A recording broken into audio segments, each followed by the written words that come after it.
إن الحمد لله نحمده ونستعينه ونستغفره ونعوذ بالله من شرور أنفسنا ومن سيئات أعمالنا من يهده الله فلا مضل له ومن يضلل فلا هادي له وأشهد أن لا إله إلا الله وحده لا شريك له وأشهد أن محمدا عبده ورسوله يا أيها الناس اتقوا ربكم الذي خلقكم من نفس واحدة وخلق منها زوجها وبث منهما رجالا كثيرا ونساء واتقوا الله الذي تساءلون به والأرحام إن الله كان عليكم رقيبا يا أيها الذين آمنوا اتقوا الله حق تقاته ولا تموتن إلا وأنتم مسلمون يا أيها الذين آمنوا اتقوا الله وقولوا قولا سديدا يصلح لكم أعمالكم ويغفر لكم ذنوبكم ومن يطع الله ورسوله فقد فاز فوزا عظيما اللهم صل على محمد وعلى آل محمد كما صليت على إبراهيم وعلى آل إبراهيم إنك حميد مجيد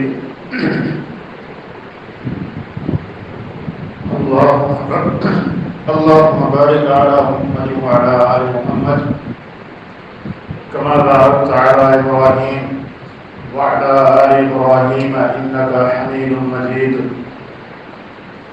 أما بعد فإن خير الكلام كتاب الله وأحسن الهدي هدي محمد صلى الله عليه وسلم وشر الأمور محدثاتها فإن كل محدثة بدعة وكل بدعة ضلالة وكل ضلالة في النار أعوذ بالله السميع العليم من الشيطان الرجيم من همزه ونفخه ونفثه بسم الله الرحمن الرحيم قال الله سبحانه وتعالى في القرآن المجيد والفرقان الحميد فمن تطوع خيرا فهو خير له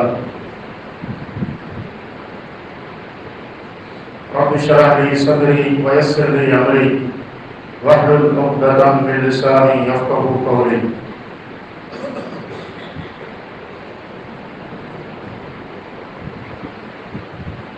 ماہ رمضان المبارک کا مہینہ جو کہ اللہ رب العزت کی مغفرت، رحمت اور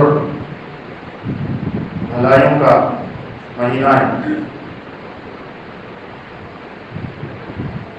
اس کا ہر گزرتا ہوا دن ہمیں یہ پیغام دے رہا ہے کہ چند دن ہیں اور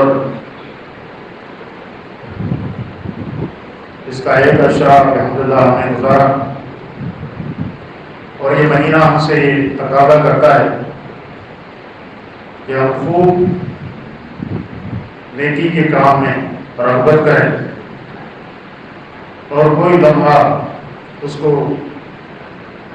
بیکار اور فضول ضائع نہ کیا جائے۔ اللہ رب العزت کا بڑا ہی فضل ہے کہ اللہ تعالیٰ نے جہاں پر فرائض رکھے ہیں اور جس کے ذریعے انسان اللہ رب العزت کا قرب حاصل کرتا ہے، وہیں ان فرائض کی جنس سے کچھ نوافل بھی ہمارے لیے رکھے ہیں۔ مثال کے طور پر نماز فرض ہے تو اس کی جنس سے نوافل بھی ہیں جو ہم پڑھتے ہیں، اور زکوٰۃ فرض ہے تو دیگر نفقات اس کی جنس سے رکھیں کیونکہ فرض تو نہیں ہے لیکن انتہائی اجر و ثواب کے کام ہیں۔ اسی طرح حج ایک مرتبہ صاحب استطاعت پر فرض ہے، اس کے بعد وہ فرض تو نہیں ہے لیکن جو کرتا ہے اس کے لیے بہت بڑا اجر و ثواب بیان ہوا ہے۔ مقصد یہ ہے کہ جہاں ہم فرائض کی پابندی کریں وہیں نوافل میں بھی بڑھ چڑھ کر حصہ لیں، پوری رغبت رکھیں۔ آج میں چاہتا ہوں کہ نمازوں کے تعلق سے جو نوافل ہیں ان حوالے سے کچھ گفتگو کی جائے۔ سب سے پہلے یہ بات سمجھ لیں کہ نوافل یا تطوع اس کے مختلف نام ہیں، تطوع، نوافل، مستحب، سنت، یہ نام ہیں۔ فقہا نے اس کا اطلاق کیا ہے اور قرآن کریم کی جو آیت میں نے پڑھی فمن تطوع خیرا فهو خیر له، کہ جو شخص اپنی رضا، رغبت اور خوشی سے خیر کا کام کرے گا تو یہ اس کے لیے بہتر ہے۔ تو تطوع کا لفظی معنی ہوتا ہے اپنی رغبت، اپنی خوشی سے نیک کام کرنا۔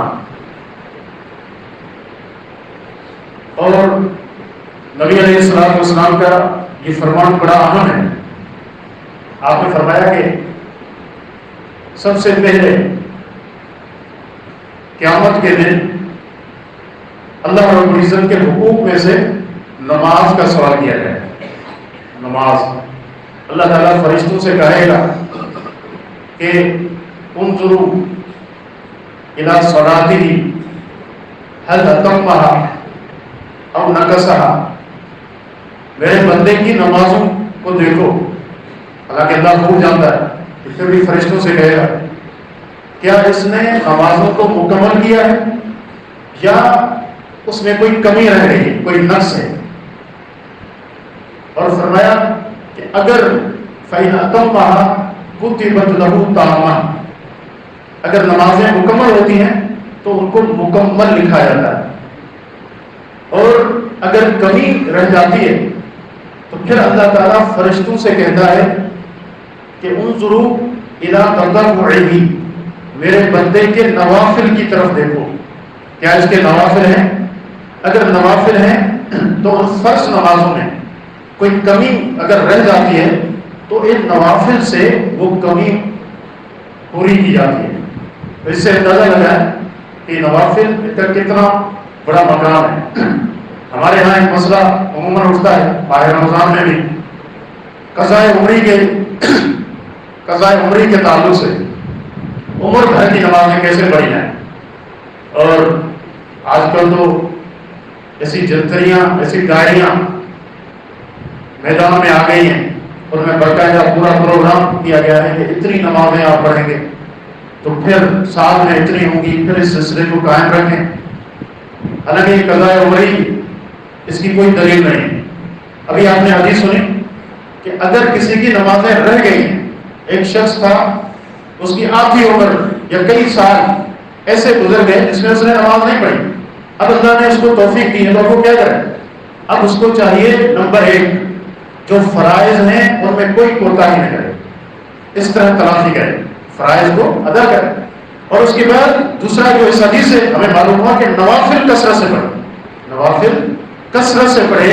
اگر جو کمی کوتاہی ہے، ایک تو استغفار کرے گا اس سے، اور دوسرا نمازوں کی پابندی کرے، اور تیسرا یہ کہ نوافل کثرت سے پڑھے۔ اس طریقے سے اس کی ان نمازوں کی جو کمی ہے وہ پوری کر دی جاتی ہے۔ اور اسی طرح نبی علیہ السلام کا یہ فرمان بھی ہے، آپ نے فرمایا کہ اِنَّكَ لَا تَسْجُدُ لِلَّهِ سَجْدَةً إِلَّا رُفِعَتْ لَكَ دَرَجَةً وَحُطَّتْ عَنْكَ خَطِيئَةً۔ فرمایا کہ جب بھی تو اللہ کے لیے ایک سجدہ کرتا ہے تو اللہ تعالیٰ تیرا درجہ بلند فرماتا ہے اور تیرا گناہ معاف کرتا ہے. یعنی جتنے سجدے کریں گے، یہ بھی کنایا ہے نوافل پڑھنے سے، نوافل کی کثرت جس میں سجدے زیادہ ہوں تو اس سے گناہ معاف ہوتے ہیں اور درجات بلند ہوتے ہیں. نبی علیہ السلام کے ایک صحابی ہیں ربیعہ بن کعب الاسلمی رضی اللہ عنہ، اللہ کے نبی صلی اللہ علیہ وسلم کی خدمت کی. رات کو آپ کے دروازے کے پاس کھڑے تھے، یہ سوچتے ہوئے کہ دن کو تو مجھے موقع ہی نہیں ملتا، بہت سارے صحابہ ہوتے ہیں، میں ایسے وقت میں اللہ کے رسول صلی اللہ علیہ وسلم کی خدمت کروں جس وقت کوئی بھی نہ ہو. چنانچہ اللہ کے نبی صلی اللہ علیہ وسلم جب نکلے، دیکھا ربیعہ باہر کھڑے ہیں، پوچھا کہ آپ یہاں پر؟ تو فرمایا کہ اللہ کے نبی میں تو یہاں آتا ہوں اس امید پر کہ آپ نکلیں گے اور آپ کا کوئی کام کرو، آپ کی کوئی خدمت انجام دو. تو اللہ کے نبی صلی اللہ علیہ وسلم نے ان سے کہا سوال کرو، آپ کی کوئی ضرورت ہے؟ تو اب ربیعہ یہ کون تھا؟ یہ اصحاب صفہ میں سے ایک صحابی تھے جن کے پاس رہنے کے لیے گھر نہیں تھا اور جن کی خوراک کا انتظام بھی دیگر صحابہ کرتے تھے. اب موقع تھا، اللہ کے نبی صلی اللہ علیہ وسلم پوچھ رہے ہیں تو کہتے کہ کھانے پینے کے مسائل ہیں اور میری شادی نہیں ہوئی، کوئی اور دنیاوی طلب رکھتے. لیکن دیکھیں صحابہ اللہ اکبر کبیرہ، ان کی نظر آخرت پر رہتی تھی اور آخرت کی اونچے درجات اور بلند منازل پر ان کی نگاہ رہتی تھی. کیا کہا اسألک مرافقتک فی الجنہ، اللہ کے رسول میں چاہتا ہوں کہ جنت میں آپ کے ساتھ رہوں، آپ کی رفاقت مجھے جنت میں مل جائے. کتنا بڑا سوال ہے، اس سے بہتر کوئی چیز ہو ہی نہیں سکتی. اللہ کے نبی سے بڑھ کر تو کسی کا مقام نہیں ہو سکتا. لیکن دیکھیں سوال کس قدر ہے. اللہ کے نبی صلی اللہ علیہ وسلم نے ان سے کہا اب غیر ذالک، ربیعہ اس کے علاوہ بھی کچھ مانگو، کچھ اور آپ کی ضرورت. اب موقع تھا، آخرت کا معاملہ تو ہو گیا، اب دنیا مانگو. کیا کہا کہ اللہ کے رسول میرا تو بس یہی سوال ہے، بس اس کے علاوہ کچھ بھی نہیں. اللہ کے نبی صلی اللہ علیہ وسلم نے فرمایا کہ یہ جو مرتبہ تو نے چاہا ہے یہ بہت اعلیٰ مرتبہ ہے، میں اللہ سے دعا کروں گا لیکن آپ کو بھی کرنا ہوگا. کیا؟ فَعِنِّي عَلَىٰ نَفْسِكَ بِكَثْرَةِ السُّجُودِ، کثرت سجدے کے ساتھ میری مدد کرو، بہت زیادہ سجدے کرو. یہ مقام اتنا اعلیٰ ہے، اس کے لیے میں دعا کروں گا لیکن آپ کو بھی خوب سجدے کرنے ہوں گے. یعنی فرائض کے ساتھ ساتھ نوافل کا بھی کثرت سے اہتمام کرنا ہوگا. اب یہ دیکھیں عام طور پر بہت سارے لوگ ہیں ان کو یہ سمجھتے ہوئے چھوڑ دیتے ہیں یہ تو سنت ہے، لیکن کتنے بڑے خیر اور بھلائی سے ہم محروم ہو جاتے ہیں. اور کتنا، اور یہ بلکہ حدیث میں جو بیان کر رہا ہوں یہ صرف نماز کے تعلق سے نہیں ہے کہ نماز کے جو نوافل ہیں ان کی یہ اہمیت ہے، نہیں. فرمایا کہ جتنے بھی دیگر اعمال ہیں اللہ رب العزت ان کے ساتھ بھی اسی طرح معاملہ کرے گا. یعنی جو فرائض ہیں ان میں جو کمی ہوگی تو اس کی جنس میں سے جو نوافل ہوں گے اس سے یہ کمی پوری کی جائے گی. اگر زکوٰۃ ہے تو نفلی صدقات اس کمی میں جو زکوٰۃ میں رہ گئی اس سے جو ہے یہ کمی پوری ہو جائے گی، اور اسی طرح دیگر اعمال. تو دیکھیں یہ کتنا خیر ہے جو اللہ تعالیٰ نے رکھا ہے. اب نمازوں کے تعلق سے سب سے پہلے ایک اہم فرمان ہے نبی صلی اللہ علیہ وسلم کا جن کو ہم کہتے ہیں کہ رواتب یا سنت مؤکدہ بھی ہم کہتے ہیں.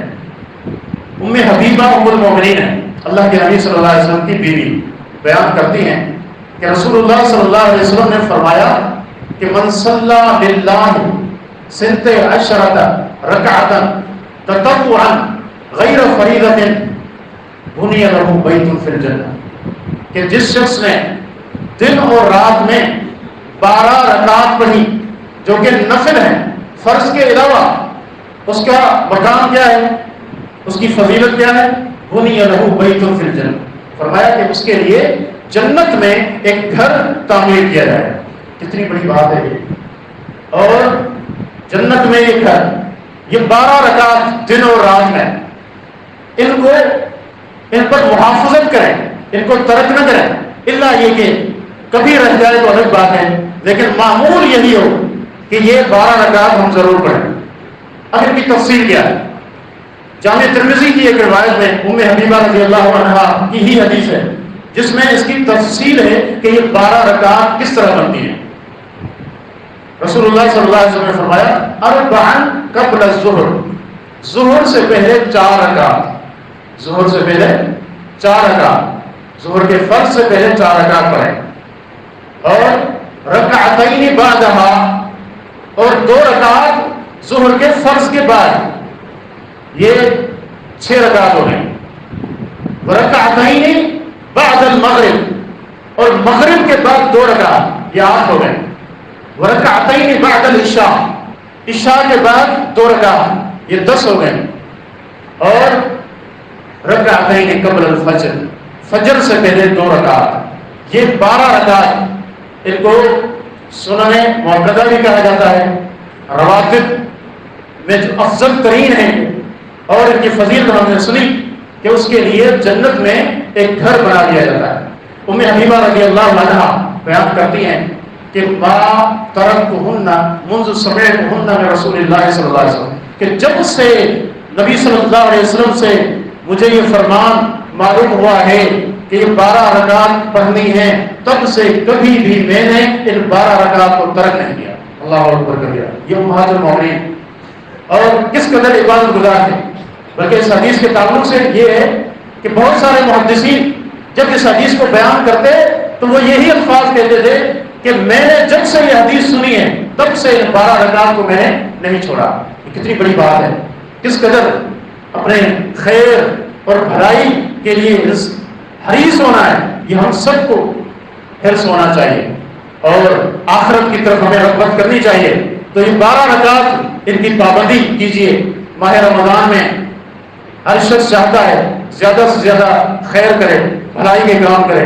نبی علیہ الصلوۃ والسلام کی یہ سنتیں ہیں جو آپ سے ثابت شدہ ہیں، ان کی پابندی کریں اور اپنے دامن کو خیر سے بھر دیں۔ اور اسی طرح نمازوں کی بات ہو رہی ہے تو نبی صلی اللہ علیہ وسلم کا ایک اور فرمان بھی ہے۔ آپ نے فرمایا کہ رحم اللہ عمران صلی قبل العصر 4، اللہ اس شخص پر رحم کرے جس نے عصر کی نماز سے پہلے 4 رکعات پڑھی۔ نبی صلی اللہ علیہ وسلم کی دعا ہے اس شخص کے لیے کہ جو عصر کی نماز سے پہلے 4 رکعات پڑھتا ہے، فرمایا کہ اللہ اس شخص پر رحم کرے، اللہ اس شخص پر رحم کرے۔ تو یہ وقت کتنا مبارک وقت ہوتا ہے کہ ہم اذان سے پہلے تیار ہو جائیں اور مسجد میں آ جائیں اور یہ سعادت ہم حاصل کریں، یہ نوافل پڑھیں، اور اس کے بعد وقت گزرتا ہے تو اس کو دعاؤں میں صرف کریں، اور اسی طریقے سے قرآن کریم کی تلاوت کریں روزے کی حالت میں۔ یہ کتنا بہترین عمل ہوگا کہ آپ کا وقت اطاعت میں صرف ہو رہا ہے، اور یہ روزہ آپ کے لیے کتنے خیر کا سبب اور باعث بن رہا ہے۔ اسی طرح جو مغرب کی اذان کے بعد 2 رکعت پڑھنا، یہ بہت سارے لوگوں کو پتہ نہیں ہوتا، حتیٰ کہ ایسے لوگ ہیں جن کو یہ پتہ نہیں، حالانکہ اپنے آپ کو علماء کہتے ہیں، کہ ایسی کوئی حدیث بھی ہے، حالانکہ حدیث صحیح بخاری میں موجود ہے، صحیح بخاری میں حدیث موجود ہے۔ نبی صلی اللہ علیہ وسلم نے فرمایا صلو قبل المغرب، صلو قبل المغرب کان فی الثالثۃ لمن شاء کراہیۃ ان یتخذ الناس سنہ۔ نبی صلی اللہ علیہ وسلم نے فرمایا کہ مغرب کی نماز سے پہلے 2 رکعت پڑھو، مغرب کی نماز سے پہلے 2 رکعت پڑھو، اور تیسری مرتبہ فرمایا کہ جو پڑھنا چاہے، یعنی کوئی فرض تو نہیں، لیکن اللہ کے نبی صلی اللہ علیہ وسلم حکم دے رہے ہیں 2 مرتبہ تعطیل کے ساتھ، اور تیسری بار اس خدشے سے چھوڑ دیا کہ کہیں لوگ اس کو لازم نہ کر لیں اور مشقت نہ پڑ جائیں۔ تو یہ اللہ کے نبی صلی اللہ علیہ وسلم کا فرمان، اور صحابہ بیان کرتے ہیں کہ جیسے ہی مغرب کی اذان ہوتی تو ہم جلدی کرتے مسجد کی طرف، اور مسجد کے جو ستون ہیں ان کو تلاش کرتے اور یہ 2 رکعت پڑھتے، اور اتنی کثرت سے صحابہ یہ 2 رکعت پڑھتے تھے کہ کوئی نیا شخص مسجد میں داخل ہوتا تو وہ یہ گمان کرنے لگتا کہ شاید مغرب کی نماز ادا کر دی گئی، اتنا شوق تھا، اتنی رغبت تھی. اور صحیح ابن حبان میں یہ روایت موجود ہے کہ اللہ کے نبی صلی اللہ علیہ وسلم نے خود بھی یہ 2 رکعت پڑھی. آپ نے حکم بھی دیا، صحابہ کا اہتمام بھی ہے، اور آپ نے خود فعلاً بھی یہ کیا. لیکن بہت سارے لوگ اتنا وقت رکھتے ہیں، مغرب کے بعد موقع ہی نہیں دیں گے کچھ مساجد میں آپ جائیں کہ تاکہ کوئی یہ سنتیں پڑھ ہی نہ سکے. یہ حالت ہے. اس قدر ہم دور ہیں پیارے پیغمبر صلی اللہ علیہ وسلم کی سنتوں سے. حالانکہ یہ مستند جو کتب احادیث ہیں ان میں یہ حدیث موجود ہے. صحیح بخاری کی یہ حدیث تھی جو میں نے آپ کے سامنے ذکر کی. اور ان سنتوں میں بطور خاص جو 2 نمازیں ہیں تو نفل فرض نہیں ہیں، لیکن اللہ کے نبی صلی اللہ علیہ وسلم نے ان کا بہت زیادہ اہتمام کیا ہے. ایک وطر کی نماز، نبی صلی اللہ علیہ وسلم نے فرمایا یا اہل القرآن اوتروا فإن اللہ وطر یحب الوطر. فرمایا کہ اے اہل قرآن، یعنی جو قرآن کے حافظ ہیں، ان سے کہا کہ وطر پڑھا کرو. ان کو حکم دیا کہ ان کے حق میں بہت زیادہ اس کی تاکید ہے. کہا اللہ وطر ہے، تاک ہے، اللہ اکیلا ہے اور وطر کو پسند کرتا ہے. تو یہ نماز اللہ کی پسندیدہ نماز ہے. اور نبی صلی اللہ علیہ وسلم نے سفر حضر کبھی بھی اس کو ترک نہیں کیا ہے، اس کو ترک نہیں کیا ہے. تو یہ وطر کی نماز یہ بھی بڑی اہم نماز ہے جس کے بارے میں آپ نے فرمایا اجعلوا آخر صلاتکم باللیل وطرا، کہ لوگوں اپنی رات کی آخری نماز وطر کو بناؤ. اور اس کا اہتمام، بعض لوگ اس کو واجب کہتے ہیں، کیونکہ یہ واجب تو نہیں ہے. کیوں؟ اس لیے کہ نبی صلی اللہ علیہ وسلم کے بارے میں آتا ہے کہ آپ فرائض سواری پر نہیں پڑھتے تھے، جبکہ وطر آپ نے سواری پر بھی پڑھے. تو اس سے پتہ چلا کہ اس کی تاکید بہت زیادہ ہے، لیکن یہ فرض برا نہیں ہے. اور اسی طریقے سے دوسری نماز ہے یہ فجر کی 2 رکعت، فجر کی 2 سنت ہیں، ان کی بھی بڑی فضیلت ہے. نبی صلی اللہ علیہ وسلم نے فرمایا رکعت الفجر خیر من الدنیا وما فیہا، کہ فجر کی یہ 2 رکعات یہ سنت مراد ہیں.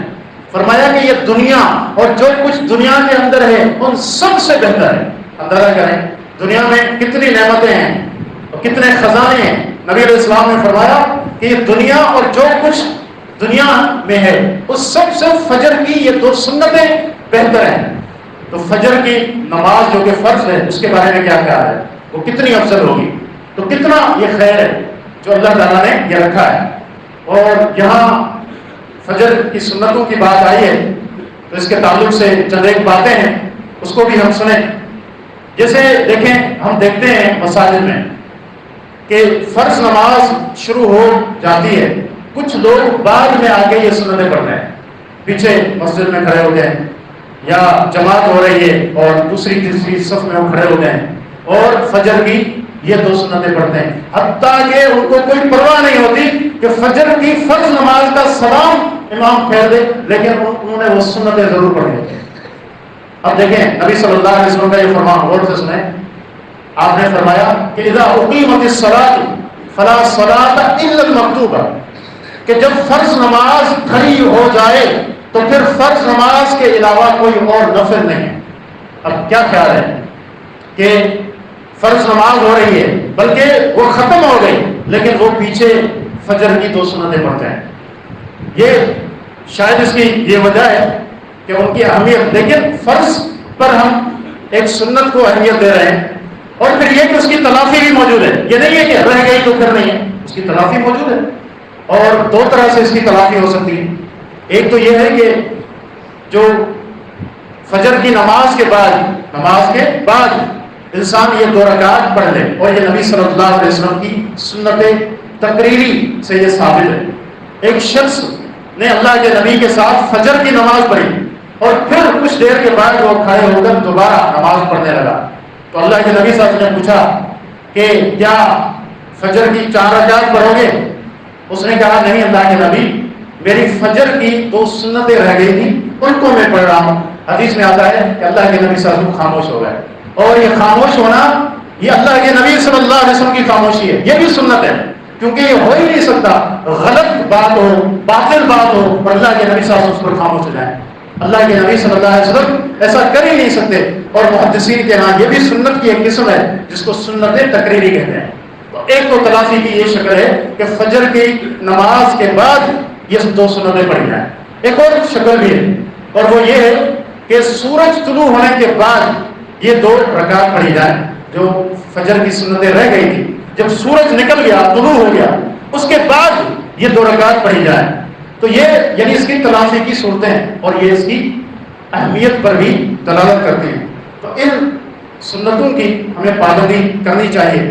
اور اسی طریقے سے جو تراویح کی نماز ہم پڑھتے ہیں اس میں کوئی شک نہیں ہے کہ یہ بھی سنت ہے اللہ کے نبی صلی اللہ علیہ وسلم کی. آپ نے 3 دن باجماعت اس کو پڑھا ہے. پھر فرضیت کے اندیشے سے آپ نے اس کو چھوڑ دیا تاکہ یہ فرض نہ ہو جائے. اور پھر عمر رضی اللہ تعالیٰ عنہ نے صحابہ کرام کے ساتھ اللہ کے نبی صلی اللہ علیہ وسلم کی اس سنت کو گویا کہ اجماع کی صورت بن گئی. انہوں نے جماعت کی صورت میں ان کو بعد میں پڑھا ہے. اور ابی بن کعب اور تمیم داری یہ 2 حافظ تھے, ان کو انہوں نے حکم دیا کہ لوگوں کو 11 رکعت تراویح پڑھائیں جس طرح موطا امام مالک کی صحیح حدیث میں یہ چیز موجود ہے. تو بہرحال اس کی بھی بڑی فضیلت ہے. اور یہ قیام اللیل ہی ہے, رات کی نماز, صلاۃ اللیل. اور لیکن چونکہ ہم اس کو رمضان میں عشاء کے بعد پڑھتے ہیں تو اس کے بعد اس کا نام تراویح آیا. تراویح کا یہ لفظ کسی صحیح حدیث میں نہیں آیا, یہ بعد میں یہ لفظ آیا ہے. اور لیکن اس کی اہمیت کیا ہے؟ نبی صلی اللہ علیہ وسلم کا یہ فرمان ہے کہ من قام رمضان ایمانا و احتسابا غفر له ما تقدم من ذنبه, کہ جس شخص نے ایمان کی حالت میں اور ثواب کی نیت سے یہ رمضان کا قیام کیا تو اس کے پچھلے گناہ معاف کر دیے جاتے ہیں. کس قدر اہمیت کی حامل یہ نماز ہے اور ہماری مسجدوں کی رونق ہوتی ہے ماہ رمضان میں. اس کی وجہ سے دیکھیں کس قدر ذوق شوق ہوتا ہے اس میں اور کس قدر ایک روحانیت ہوتی ہے, ایک سکون آتا ہے جب ہم مساجد میں ان نمازوں کو ادا کرتے ہیں, پڑھتے ہیں. تو اس کی بھی بڑی فضیلت ہے. اور نبی صلی اللہ علیہ وسلم کا یہ بھی فرمان ہے کہ افضل الصلاۃ بعد الفریضہ قیام اللیل. فرمایا کہ نمازوں میں فرض نماز کے بعد جو افضل ترین نماز ہے وہ یہ قیام اللیل ہے. رات کا قیام کرنا یہ افضل ترین نماز ہے. تو اس کا بھی خوب اہتمام کرنا چاہیے اور ایسے ہو جائیں کہ اتنا سکون اتنا لذت ہمیں اس نماز سے آئے کہ بعد میں بھی ہم اس کو پڑھنے والے بن جائیں. یہ بہت بڑی عظیم ایک عبادت ہے رات کی نماز. اور جس طرح قرآن کریم میں بھی اس کا ذکر ہے بلکہ اللہ کے نبی صلی اللہ علیہ وسلم نے جو افضل ترین اعمال بتائے ان میں سے ایک یہ بھی آپ نے ذکر کیا کہ صلاۃ الرجل فی جوف اللیل, کہ آدمی رات کے حصے میں نماز پڑھتا ہے.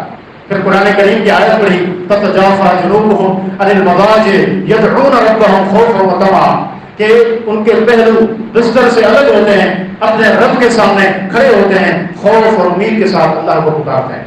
تو یہ بھی بڑی عظیم ایک عبادت ہے. اور اسی طرح یہ بھی کوشش کی جائے کہ جو چاشت کی نماز ہے رمضان میں, چونکہ ہم سب چاہتے ہیں کثرت سے خیر کے کام کریں, تو ان میں سے چاشت کی نماز یہ بھی بڑی عظیم جو ہے نماز ہے. اور اس کی 2 رکعت بھی ہیں, 4 رکعت 8 رکعت جتنی اللہ توفیق ہے انسان اس کو پڑھ سکتا ہے. اور اسی طرح یہ بھی ایک عظیم عمل ہے کہ انسان فجر نماز پڑھ کے اپنی جائے نماز پر بیٹھا رہے حتیٰ کہ سورج طلوع ہو جائے, اللہ کا ذکر کرتا رہا, سورج طلوع ہو گیا اور اس کے بعد وہ 2 رکعت پڑھے. ایک حدیث میں ہے کہ کانت لہو کا حجۃ و عمرۃ تامۃ تامۃ تامہ, تو اس کے لیے حج اور عمرے کا ثواب ہوتا ہے. ایسے حج اور عمرے جو مکمل ہیں, پورے ہیں. تو کس قدر فضیلت ہے ان چیزوں کی. تو یہ کچھ نوافل کے تعلق سے یہ کچھ نصیحتیں تھیں. سب سے پہلے اپنے آپ کو میں یہ نصیحتیں کرتا ہوں اور اس کے بعد آپ احباب کو اللہ رب العزت سے دعا گو کہ رب العالمین ہم سب کو توفیق عطا فرمائے. ہم اس خیر سے اپنا دامن بھر لیں. اللہ تعالیٰ ہماری عبادات کو قبول فرمائے. ماہ رمضان میں کثرت سے نیکیاں کرنے کی توفیق عطا فرمائے. اللہ باللہ توفیق وصلی اللہ علی نبینا محمد وعلی آلہ وصحبہ اجمعین.